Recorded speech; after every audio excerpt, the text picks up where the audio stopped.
Hi, I welcome you all to this exciting book. Why I'm telling it exciting? Because it will help you to correlate your theoretical classes to this practical book. Why I'm telling it practical? Because it will have various exercises, case studies, live sessions, and you'll also find various links to important concepts.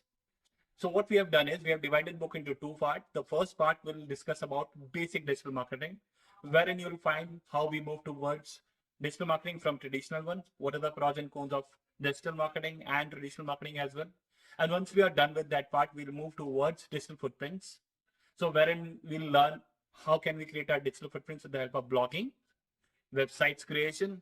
We'll also use SEO to promote our website. We'll also use SEM for advertising part. So there will be a lot more exciting thing in this book. To make you learn properly, we'll also create some practical exercises, which you'll be able to do with the help of tools which will be introduced in this books. So I welcome you to this exciting book. I hope that you'll learn a lot from this initiative.